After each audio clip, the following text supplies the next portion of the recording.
This morning with our special guest, Mel Mulcaster, and just to set her up in the best possible way, I just have to share a quick video of who Miss Mulcaster is. Oh no! So I was playing this morning and my son said, "Can I join the FCL staff chat?" I said, "Well, you won't be doing this." So here's Mel at our, we had a get together for the Bring It Together conference in November. So we did a social event and Mel was the social convener of Bring It Together. So she can talk about that, what that volunteer position involved. And she did an incredible job organizing events for all the educators and partners coming together at that conference for some evening fun activity. And so we decided that we would like to participate, and we came up with this idea called hacking the SDGs. And so we went to the battle axe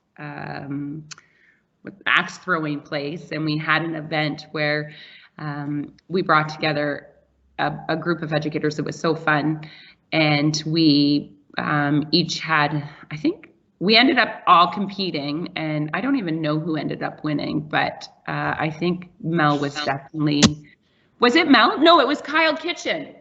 Didn't Kyle win? Yeah, I think you're right, Martha. It was Kyle. Who did it come down to? Was it you, Dust? It was not me, no. I didn't have a great night. FCL did not fare well. We didn't fare that well. Titus was too busy talking in the back, and he was one of our ace hitters, and then all of a sudden he decided to not participate. You gotta be, let the guests have the exactly what I was gonna say. We wanted the guests to feel that they were, special, so we all stood down. And this is coming from Barb, who actually had a separated shoulder, and I'm pretty sure I did see you warming up in the alleyway, Barb. Well, we didn't want to let them feel that good. Come on. Anyways, it was, we brought together our partners Taking It Global. Inksmith was there, Brenda and Peter, Brenda Sherry and Peter Skillen. We had Microsoft there and HP there. And we did this really, really fun event in the Microbit Foundation. We had Katie Henry there from the Microbit Foundation, and she was, she gave such an awesome reflection of what the night was and just how we were coming together to have a conversation around the SDGs, the Sustainable Development Goals, and just the ways that we could apply innovative and design thinking to address some of these goals and bring them back into our classroom for some real world problem solving and problem-based challenges that our students and we could do together. And it was also to introduce educators who are not familiar with STEM or STEM type experiences, a way to start building their awareness of STEM and ways that they could dip their toe in it and meet other educators and realize again that they don't necessarily have to be the expert to bring these types of experiences into the classroom, but just the potential of bringing this type of learning into the classroom, what it could do. And so Mel really upped the game when she decided to attach a microbit to her axe. And so this little gem was caught on tape, and it's really worth the watch. Check out her form, by the way. Yeah, we slowed it. Does she do it? Does she do it? No!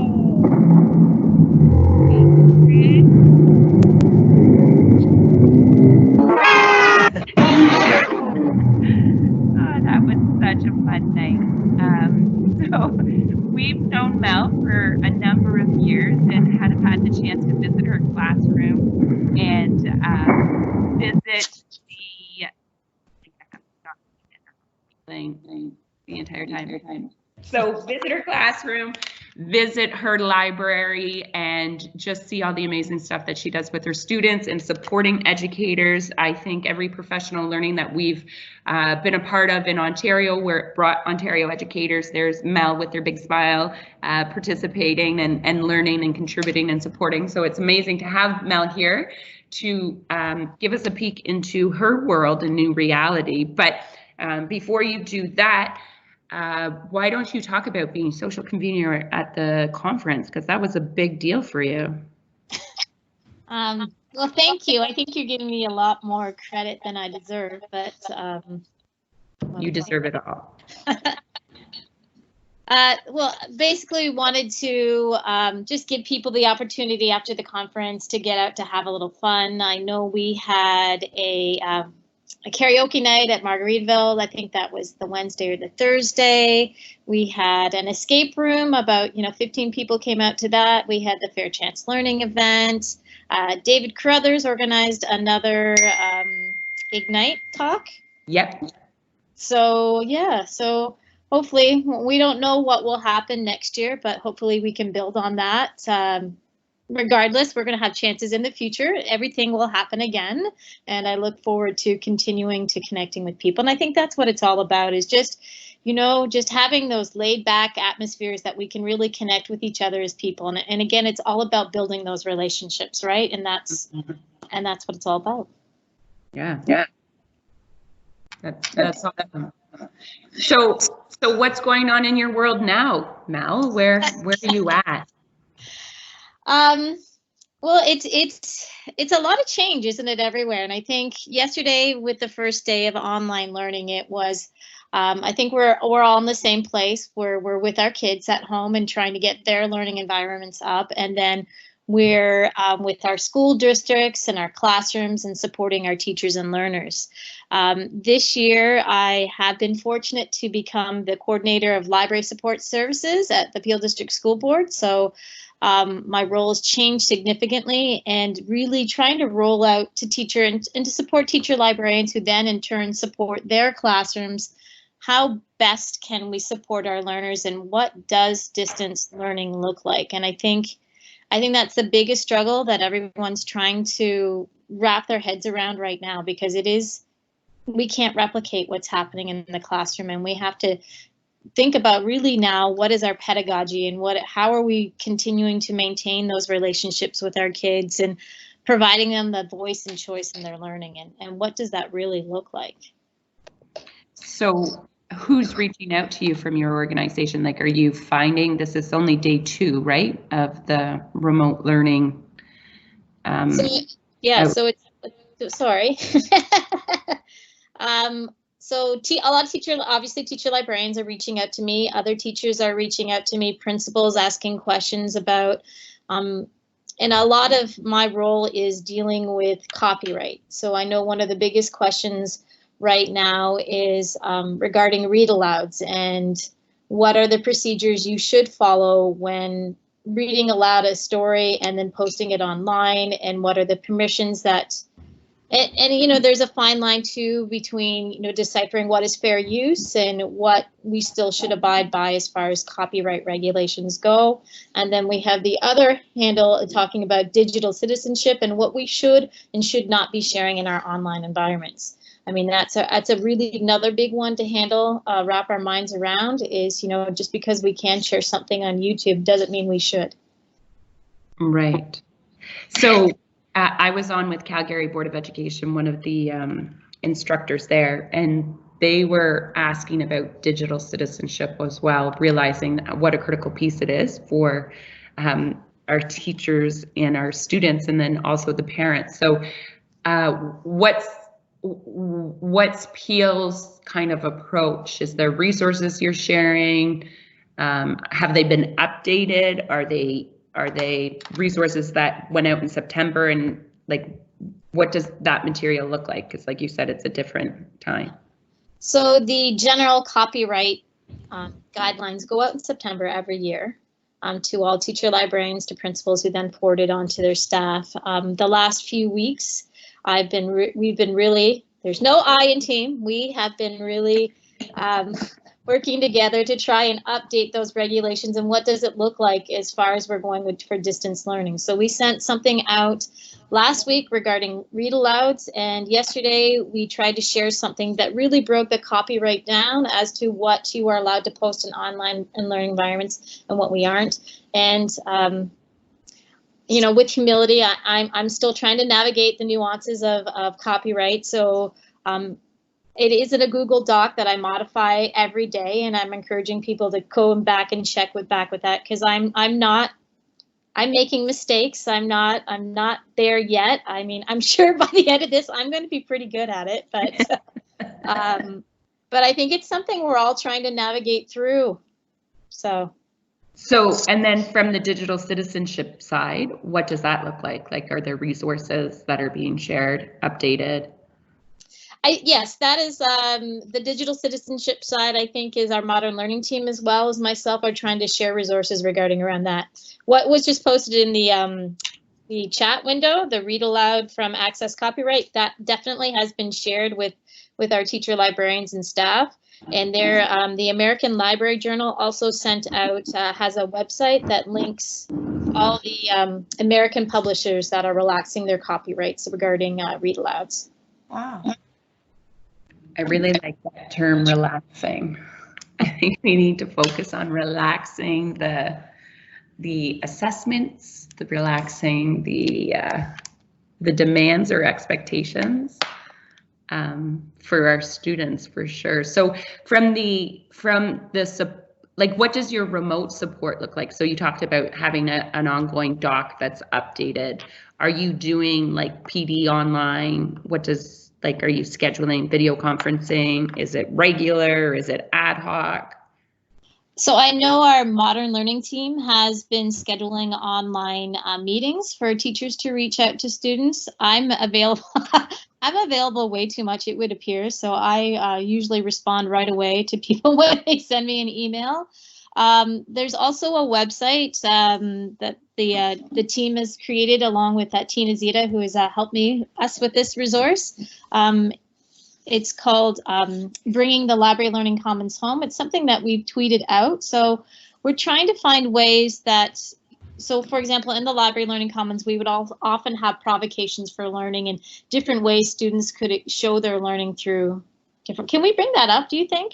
Yeah, we can. Here, do you want to share your screen, or do you want me to share it through mine? I hope I have access to. See it. Give it a shot and see. Let me see if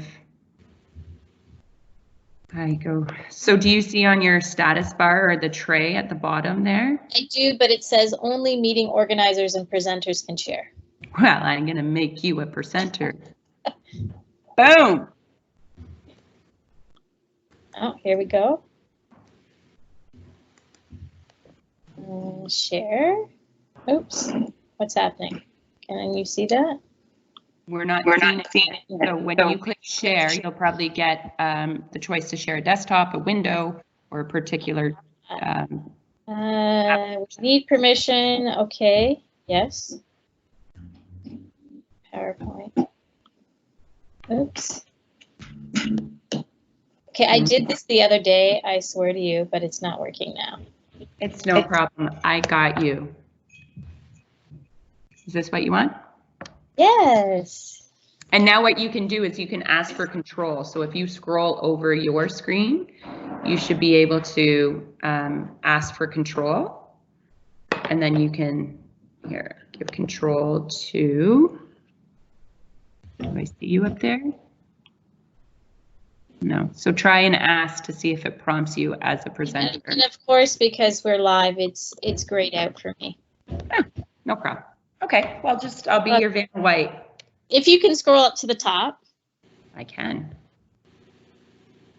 So this is just a way for us to provide provocations for learners and for teachers. This is something that we shared online, so anyone can access this. So there are 3 different curations or provocations you can look at. So the purple one is curated for you to say. And those are grids around a certain theme. So yesterday we released a grid around Harry Potter and just different activities that you can do around that. So you can see those are just links to stories, online stories you can tell. There's an arts one. Tina posted on Friday a virtual field trip one, and I think at the very bottom is the Harry Potter one. There we go. Awesome. I know on Audible right now you can read the first, or not you can read, you can listen to the first Harry Potter. See, can you tell I'm tired? You can listen to the first Harry Potter book for free. That's awesome. The next tab over is book activities. And so these are all just learning activities that are learning experiences that revolve around a book. And the neat thing now is, as you see later, we share our templates with anyone who wants access to them. And we're encouraging people to share back their templates with us. And it's really awesome that we're getting templates from not only within the Peel board, but from around the province as well. So, I mean, now is just the most opportunity time for collaboration and sharing, and it's really awesome to see that. When did you put this one up? That was the first one I think we put up. So this year? Yes. Huh. I'm almost 42. I'm like the paper bag princess. Yes, the paper bag. Tina and I wanted to post something out right before March break, but it just was a little bit too difficult. But we did get it out. The third tab is materials, and these are materials that students and learners may find around their classroom and different learning provocations and activities that can relate to just different materials that they find in their home. This is a gold mine.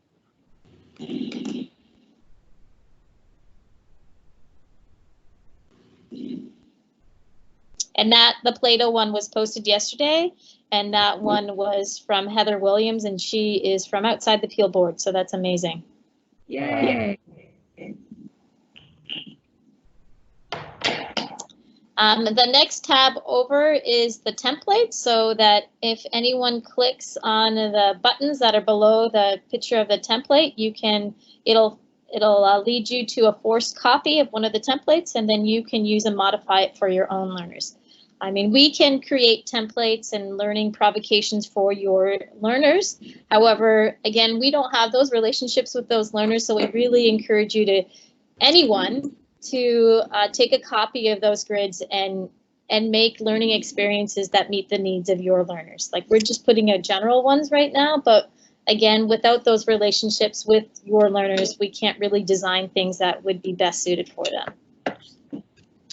And the last tab is just, if you've created a grid, please share it with us, and then we will post them up. I checked my inbox this morning, so that's our school library, so you can either email them to us or you can use the Google form to submit. That's amazing.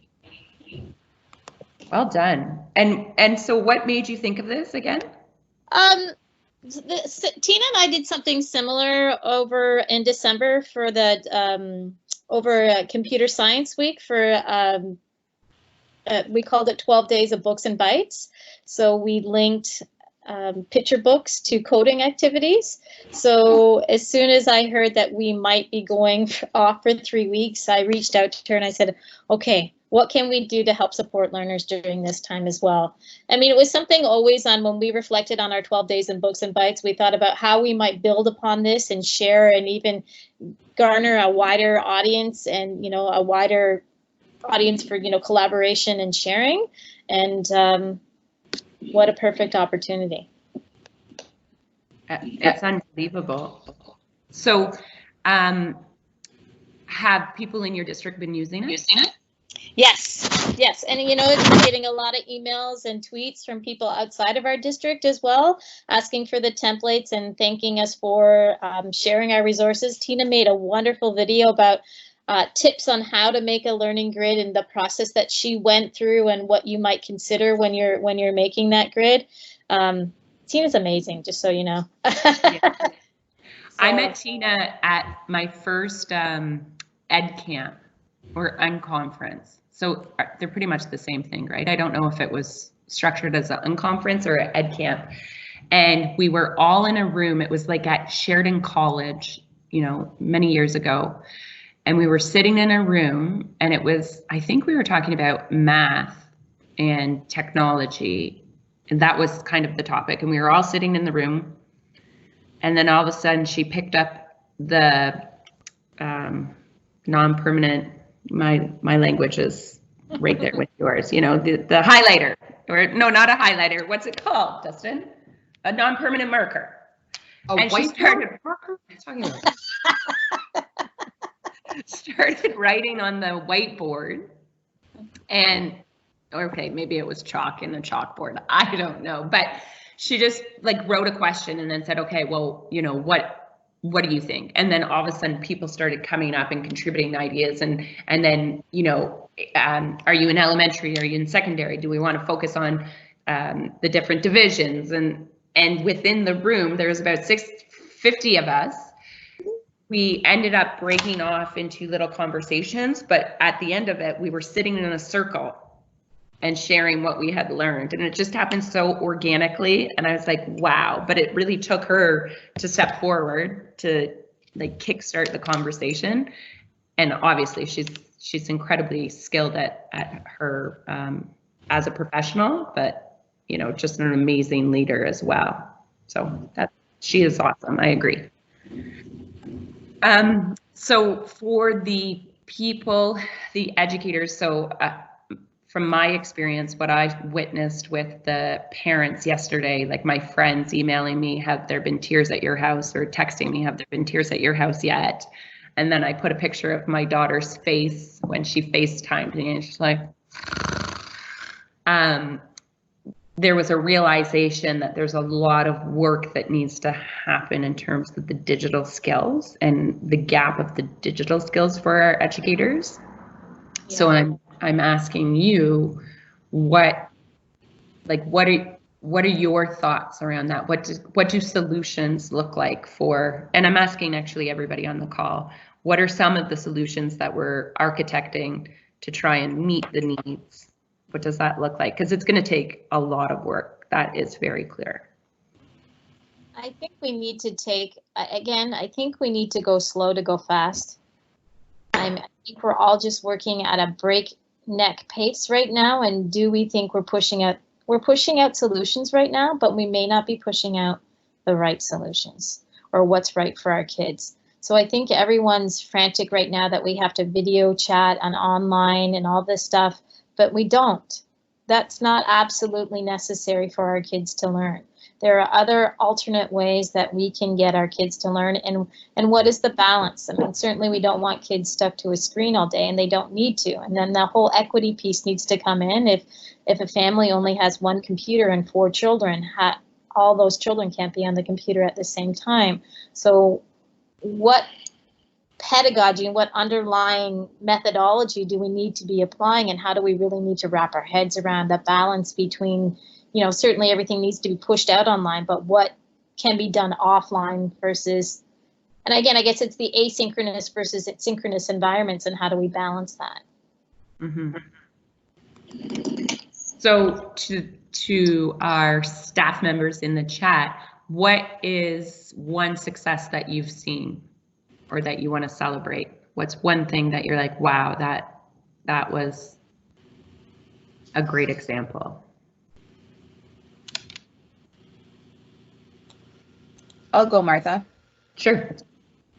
I think when we first started the staff rooms chats, we talked a lot about community, and I just have to say that, like, even this Fair Chance Learning community, it's all about just making those connections with people. And I, like, with the 5 schools that I support, we've really been able to like work together and build that community. And although not everybody's comfortable with what's happening, everybody's kind of stepping out of the box, and we are, like Mel said, you know, we have to go slow to go fast. So it's just taking those little steps and making sure everybody's comfortable with, you know, maybe logging on before we're, you know, trying to attempt something bigger. And so it's just about building that community of trust and kind of connecting with educators and sharing resources. I think that's the biggest success that I've had in the last few weeks, and even, you know, with my son, just making sure that it's baby steps and finding that balance, like Mel said. It doesn't always have to be about him plopped in front of the screen for hours on end, but,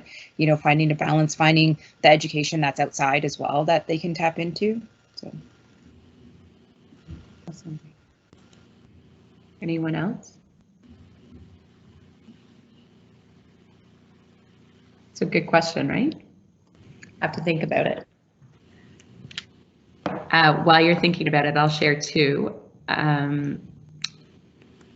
Forgot the second one already, but the first one I saw online was a teacher who was writing math equations with chalk on her run route, and then the kids would solve it, come out and solve it, and take a picture and like write the answer and then share it back to her, which I thought was neat. I know that like the connection is really powerful. How you create that connection for the students is really important, right? They want to see their friends. They want to see their teacher somehow. Like, I don't know that it has to be video conferencing, but you know, my kids were excited when they heard that the teacher was going to call them. They were excited and nervous. They phoned, and my oldest was like, I don't want to talk to them. I'm like, get on the phone right now. And then our youngest said he was going to say it was pizza. What can you order? But they were excited that they were going to reach out. Well, and I think it's establishing norms. I think, like our son, one example is that his teacher no longer can do video conferencing or audio conferencing, and the first touch point was audio. And it makes him nervous even to communicate with his peers, and not necessarily thinking that if we're going to collaborate, maybe I would call them on the phone and maybe work with some of my fellow students and leverage some of the tools that the school boards are offering, but just some of that ease of entry and a bit of common sense and approach to building community and supporting the students, I think is an area where just finding that comfort zone and allowing them to problem solve, but doing it in a healthy and safe way. I remembered my second one. Thank you. So with my kids getting so stressed yesterday, like they literally, like our one daughter was just like had panic, the other one was angry, and our son was like in meltdown mode. And it reminded me of Enzo, who's a teacher in Hamilton Wentworth. And when we did our Ignite talks, he talked about how when he introduced STEM and coding, how the students were so engaged that he took on a different role. He wasn't the teacher. He became this like witness of what was happening in the room. And he's like, the only thing I could think of to do was to feed them fruit. Like they were so in the zone of their learning. He's like, all I did was like go out and get fruit and said, can I feed you some fruit here? Do you want a piece of fruit? So I was thinking of him yesterday and how important it is to take care of the well-being side of our children right now. And so I had made them a cup of tea. I said, let me make you a tea and we'll get back to, we'll get back to this. So I think that the ways that we can take care of them, the well-being, the little comments or gestures mean so much to them right now. It goes so far, and even for ourselves, right? Like when I get even Mel saying that she was putting on mascara for me, I told all my kids, I'm like, check this out. This is awesome. It totally made my day that you had reached out. So, and just these small, simple gestures are going so far right now. And as we consider mindset, do you think educators, I had talked to Jeff a little bit about this yesterday, and system leaders are thinking about this as the first day of something new, or are they trying to connect with the existing almost over half of the curriculum and just taking it in stride? And I think the approach that you have in the mindset can really impact what those first experiences are. So I'll pause there, because I would say from our perspective, we're seeing a lot of curriculum being shared as if there's been a gap, but now we're getting back to school as if it was after March break and we're going to just pick up where we left off. And I don't know if what we would think about is it appropriate to think about almost be in the mode of that first day of school scenario based on the circumstances? I think that's the approach I've seen from many of the Peel teachers yesterday. It's, just making our first priority is just making those connections back with our students. I mean, my first principal always said that, and I did my first 2 years of teaching in New Zealand, and I remember this. He said the curriculum is the easy part of teaching. He said if you don't build those relationships with your students, you'll never get to the curriculum. And I think that's so true. And if we don't have those relationships with our students, we're not going to be able to teach them anything. So I think that part, that, reestablishing contact with our students is step number one. And I know a lot of teachers that I went through my Twitter feed last night at about 11 o'clock, and I was like, I got to go to bed now. But yeah, it was a really nice way to end my day, because I had a frustrating day. I had like tears in my eyes all afternoon. It's very overwhelming. And I think, we have to focus on the relationships, and we're all overwhelmed right now. Retweet. I came home and I told my kids, I was like, don't worry, it feels like a circus here. It's a circus everywhere. I'm like, everywhere it is a circus, not just in our house. Trust me. That's a good point. Anybody, I saw, Melissa, that you were jumping in with some feedback about the relationship side of things. How did the first day go for you? Can you come off mute and talk about it, what it looked like, how it felt? It was really interesting. We spent the whole previous week, 12 hours a day, training teachers. We trained over 1,500 teachers in LKDSB, which is more than we actually have. So that's kind of interesting. That means that we had all kinds of substitutes and EAs and absolutely everybody jump on board. But they were so eager and willing to learn. And then the first day for me was just teachers reaching out with, how do I do this? And a few students who were like, I can't go on YouTube. Can you send me a Google Drive link? But really, it was everybody so excited to be back together. So many kids were like, this is the first time I've ever been excited to be back at school. Yeah, for sure. There's a sense of connection and community with the school, right? I don't think our kids will ever take what's the word? Take it for granted. I'm getting some funny texts, Martha, on my personal phone from some of the participants. Wondering what you had for breakfast this morning. Okay, everybody, thanks a lot, Kent. If I can guess. If our students will ever take which? What to take for granted school. Again, oh. I think there's such an appreciation for it. We're educators, that community side of things. But that's incredible that they're reaching out and getting the training. So 1,500 teachers over the course of last week. And how many educators do you have in your district, Melissa? Like a little over 1,000. That's incredible. That's incredible. And from the how do I perspective, what are you finding that are the most relevant and in need for your audience, for your educators? For elementary, we're focusing on using Seesaw and Google. Nice. But for most of them, it's how do I connect with the students? How do I post? And what I'm finding really interesting is, like, for particularly my kindergarten teacher who was terrified about doing online stuff, she was so excited yesterday at everything that the kids were contributing and all the little videos and, you know, this is my favorite stuffed animal and this is what I love about this stuffed animal. So yeah, they're blown away by not only how easy it is to connect, but also how necessary it is. It's so important to have those successes because I feel it builds the momentum and that willingness to take risks. Does anybody else have ideas around some of those tools or moments that would support? And Melissa, if you want to share just a little bit about maybe how if it was a seesaw moment or what the moment was around building community with those kindergartens that was a standout for you. I think it was the seesaw, but it was the fact that the kids figured out how to use their parents' technology to upload those videos and to just use their voice to talk to the teacher. Oh, awesome. So sweet.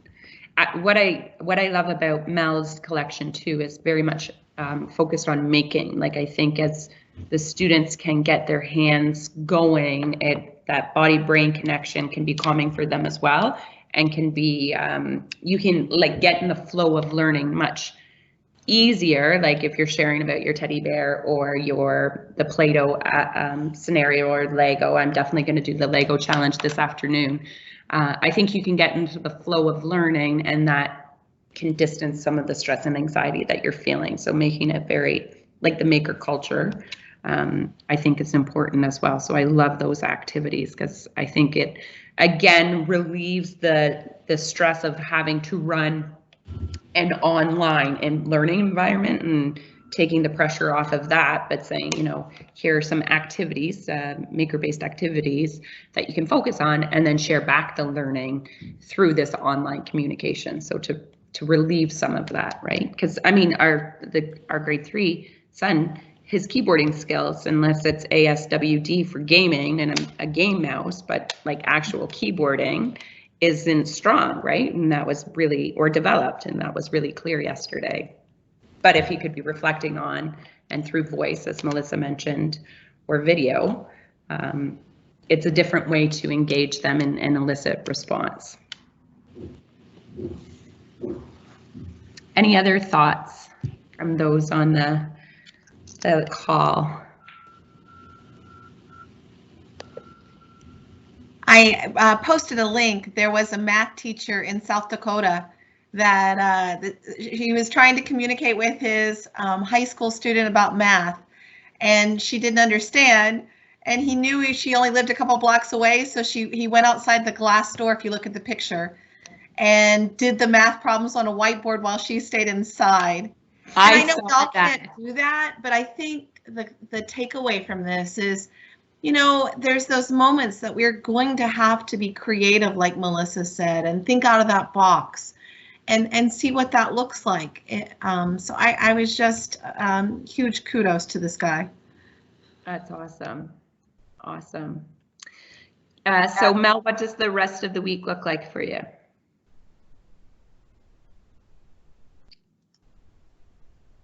You're on mute. I was like, where's my mute button?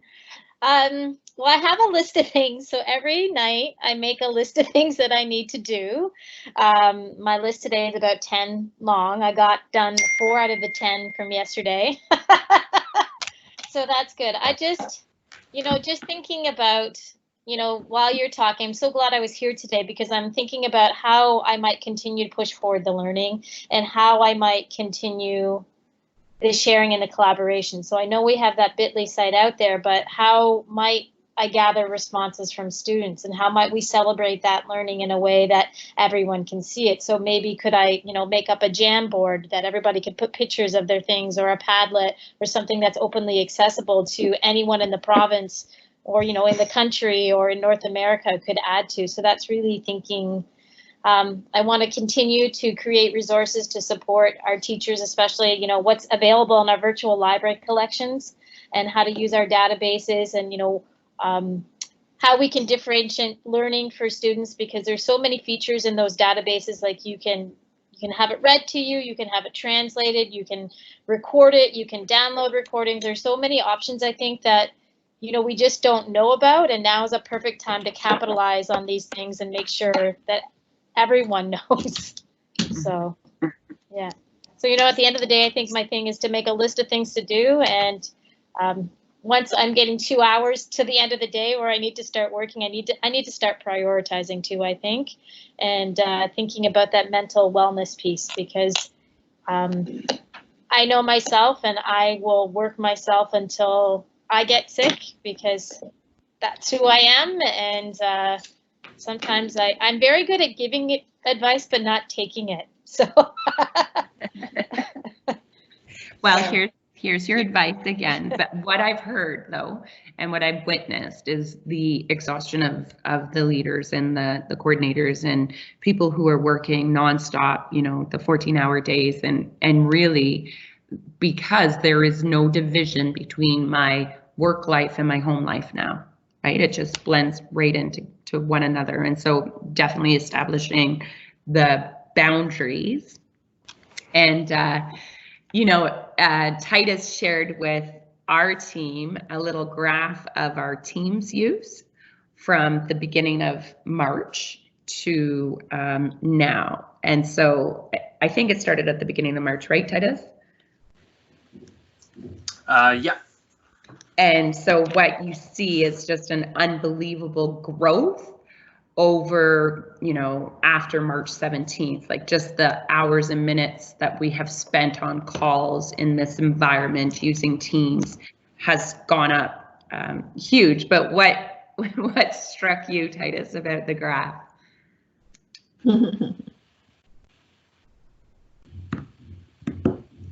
You're still on mute if you're talking. Sorry, was that a question for me? Yeah. What struck you about the graph that you shared with us? Oh, the ability we have to take weekends was yeah.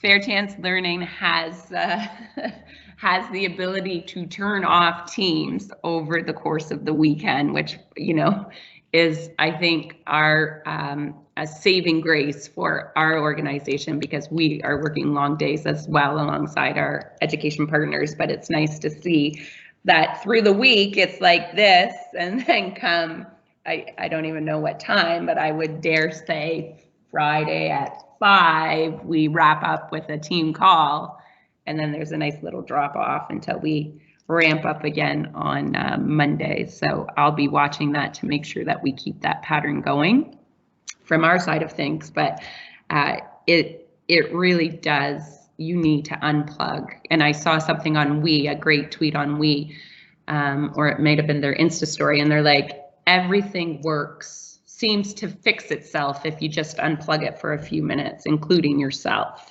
So the unplugging is really, really important, and finding time to be away from this circus.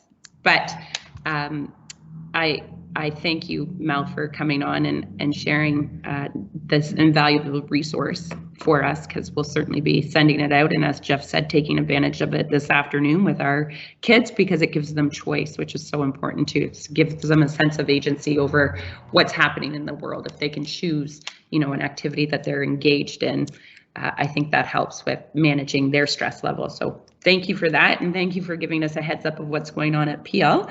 And if there's anything we can do to support you in the fantastic job you're doing, let us know, because we're here to help and continue.